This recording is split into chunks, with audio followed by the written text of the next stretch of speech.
मरे हुए पर कहते हो राम राम सत्य।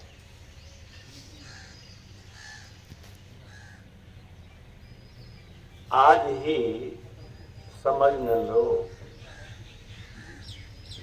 अभी मान लो कि राम ही सत्य है, मरने की नौबत नहीं आई। क्या कहने का भाव है?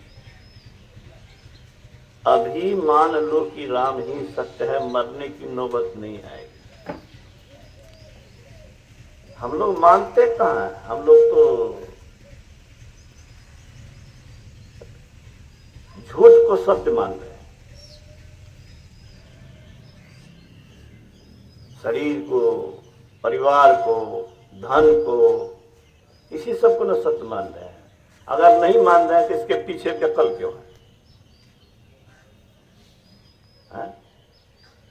ईश्वर को अगर सत्य मानने की उसी का अस्तित्व और किसी का अस्तित्व नहीं है तो खाली बोलने से थोड़े होगा, बोलने से नहीं होगा, व्यवहार से दिखना चाहिए। व्यवहार से हम लोग नहीं देखते। फिर उन्होंने कहा कि मरने पर गीता का पाठ करते हो, जीवन को ही भगवत गीत बना लो, मरने की नौबत नहीं है। जीवन को ही भगवत का गीत बना लो। बांसुरी को किसी भक्त ने पूछा कि हम लोग इतनी भक्ति करते हैं, कल्पना है, लेकिन बहुत अच्छा उसमें संदेश है। हम लोग इतनी भक्ति करते हैं लेकिन हमको भगवान कृष्ण उतना प्यार नहीं करते जितना आपको करते हैं। हमेशा होश से लगाए रहते हैं। हम लोग गिरने पर तो हाथों नहीं आता है। तो कहा कि देखिए, मैंने अपने भीतर में जो था सब निकाल दिया। मेरे भीतर में जो था सबको निकाल दिया। मैं भीतर से खाली हो गई हूं। उनका स्वर ही मेरे बांसुरी से निकलता है। मेरा अपना कोई स्वर नहीं है, जो कुछ है उनका स्वर है। अरे बांसुरी में तो जो आप गाते हैं वही स्वर निकलता है। एकदम फिल्मी गाना हम सुने थे गैवार के मुंह से बचपन में। बांसुरी पर गाता था और फिल्मी गाना हूबहू लगता था कि वो गा रहा है। हम ऐसे बांसुरी गायक को खोजते हैं लेकिन मिलता नहीं है।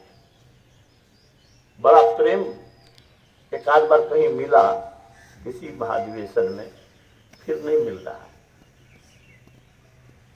तो मेरे कहने का मतलब है कि भीतर खाली हो तब न वहां पर प्रभु आवे। बर्तन भरा हुआ है, उसमें कैसे आए? स्वामी विवेकानंद ने एक शब्द और कहा, प्रसिद्ध महात्मा गुरु महाराज ने कहा है तो उसकी बात मन में आई कि सुना दो। Enjoyment is million headed serpent. आनंद जो हम लोग खोजते हैं, विषयानंद, ये लाखों फन वाला नाग है। देखिए सर, आनंद खाने में आनंद, दुनिया के रस लेने में आनंद। ये आनंद जिनको सत्य दिखता है वो क्या कह रहा है? लाखों फन वाला नाग है, इसको कुचलना ही पड़ेगा। जब तक कुचलोगे नहीं तब तक दुख दुर्दशा से बचोगे नहीं। इच्छा ही बेड़ी है। ये इच्छा कब मिटेगी? अंदर में घुसने से। और अंदर में घुसेगा कैसे? बिना गुरु कृपा से ही हो सकता नहीं। गुरु महाराज जैसे संत, संस्कारी संत मत का विरोध करते थे। पढ़ लीजिए महर्षि में ही चले। मैं अपने गुरु के निकट रह करके, गुरु महाराज के प्रवचन रहे, मैं अपने गुरु के निकट रह करके संत मत का विरोध करता था। लेकिन समझते समझते समझ गया कि इससे उत्तम और कुछ नहीं।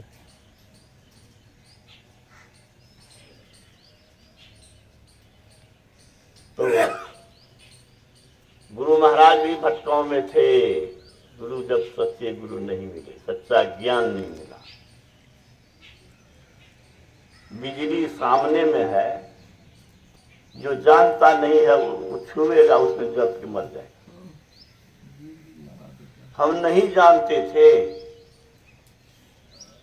पहली बार पीच रोड वाला गांव में गया, बगल में अलकतरा रखा हुआ था, उसी में पैर दिया, बस पूरा पैर में जो अलकतरा लग गया, तो फिर उसको छुड़ाने में 9 डिबिया तेल जल गया। अनजान को सुजान बनाने वाला गुरु ही है, इसलिए गुरु की बड़ी महत्ता है। 33 प्रकार के देवता है, अब उसमें 9 वसु है और 11 रुद्र है, 12 ये सब। हाँ, बुद्धि भी कहती है कि अगर कोटि का करोड़ लगावे तो 1 करोड़ का देवता का नाम कोई बता सकता है किसी शास्त्र? 1 लाखों देवता का नाम तो नहीं आया। मेरे कहने का मतलब है कि कोटि का प्रकार लेना चाहिए। शास्त्र अपना वैदिक शास्त्र में ये सब है। अवर कोटि, उच्च कोटि, क्लर्क में भी होता है ना। हाँ, लोअर, अवर ग्रेड, हाँ, उच्च कोटि। तो देवता,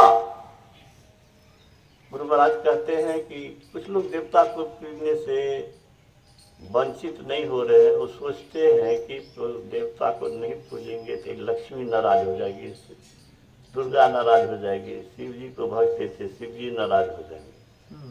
तो गुरु महाराज क्या कहते हैं, एक ईश्वर की उपासना से जो देवता नाराज हो जाए तो वह देवता देवता नहीं है। क्योंकि देवी देव समस्त पूरन ब्रह्म परम प्रभु गुरु में करे निवास कहत है संत सब। एक दूसरी बात, देवताओं को भी शक्ति मिली है तो उसी ईश्वर से मिली। इन दी बिगिनिंग, शुरू में एक ईश्वर था, उनकी मौज हुई तो संसार बना है। एक हो अनेक हो जाऊं, एक को अहम बहुत श्यामा, उस क्रम में देवी देवता बने, या पुण्य कर्म से कोई देवता बनते। पुण्य छीन सोई देव स्वर्ग से नरक में आ गए। तो जीव मात्र में कोई फर्क नहीं है, सब जीव बंध अवस्था में है, शरीर और संसार से आबद्ध है, माया के अधीन है। इस माया के प्रभाव से मुक्त वही कर सकते हैं जो मायापति है। राजा रानी राष्ट्रपति कोई भी है, विकार से सताए जाते हैं। ये विकार जो है माया की सेना और सेनापति है। और माया जो है प्रभु की दासी है। सो दासी रघुवीर के समझे मिथ्या, सो पछूत न राम कृपा बिनु नाथ पर। ईश्वर की भक्ति के बिना ये माया, काम, क्रोध, लोभ, लालच, संसार का आकर्षण से कोई बच नहीं सकता है। क्रोध, मनोज, लोभ, मद, माया छूट ही सकल राम की दाया। गुरु बचा सकते हैं। गुरु ईश्वर के में कोई फर्क नहीं है। जो संत मत के ज्ञान से दूर है वो समझता है कि लोग गुरु को मानते हैं, ईश्वर को नहीं मानते। तो सुन लीजिए, अभी तो आपको हमारे इंजीनियर साहब ने दोहराया भी कि रामकृष्ण से को बड़ो, उन्होंने तो गुरु की नहीं। शरीरधारी जब हैं आप, माया के चक्र में हैं, इससे निकालने के लिए गुरु की अनिवार्यता है। भगवान कृष्ण ने यह कह दिया कि अगर तीनों लोक में मुझे कुछ भी अप्राप्त नहीं है, लेकिन मैं वही आचरण करता हूं जो करना चाहिए। मैं अगर लौकिक आचरण में मनुष्य मात्र के लिए न करो तो मेरा देखा देखी वो लोग भी करेगा। कहने का मतलब अगर मैं गुरु को नहीं मानूं, मैं सत्संग को बड़ा नहीं कहूं, तो लोग नहीं कहेंगे, लोग नहीं मानेंगे, लोग नहीं मानेंगे तो उसकी हानि हो जाएगी। तो लोग को हानि नहीं हो, लोग को हमसे मार्गदर्शन मिले, इसीलिए वो सत्संग भी करते थे, ध्यान भी करते थे। तो उसको करना तो कुछ नहीं था। तो कहने का मतलब यह है कि गुरु के बिना ज्ञान नहीं, गुरु के बिना दुखों से छुटकारा नहीं, गुरु के बिना रास्ता नहीं। बिना सतगुरु न रहत भुलाना, खोजत फिरत राह नहीं जाना। शिशु बाबा कहते थे कि गुरु महाराज कहते थे कि भगवान बुद्ध के मौसेरा भाई नंद वह भिक्षु बन गया, लेकिन उनको पत्नी की याद बराबर आती थी। तो भगवान बुद्ध से कहा कि मुझे भगवान पत्नी की याद बराबर आती है, यहाँ ध्यान ठीक से नहीं कर पाता। तो भगवान बुद्ध ने उनको बरपान पकड़ लिया, छाती से लगा दिया, कहा क्या देखते हो? कहा 500 अप्सराओं को देख रहा हूं। कहा 1 वर्ष मेरे साथ रहो, जो कहता हूं करो, ये 5 अप्सरा तुमको दे देंगे। और एक शब्द और पूछा, कहो इसकी सुंदरता और तुम्हारी पत्नी की सुंदरता में क्या फर्क है? तो शिशु आका से तो इनके शब्द में मैं कहूं कि इनके गोर में जो सुंदरता है बाबा का शब्द होता था गोर में, पैर जिसको हम लोग कहते हैं गोर, जो सुंदरता है सो हमारी पत्नी के मुखमंडल में नहीं। तो ये 5 अप्सरा मिल गए। 1 साल के अंदर उसकी चढ़ाई हो गई, गुरु की कृपा हो गई। 1 साल के बाद कहा कि कहो तो आज मैं 500 अप्सरा को तुम्हारे पास भेज दूं। तो कहा कि अब मुझे नहीं चाहिए। तो गुरु पतन से बचाते हैं, गुरु मार्गदर्शन भी करते हैं।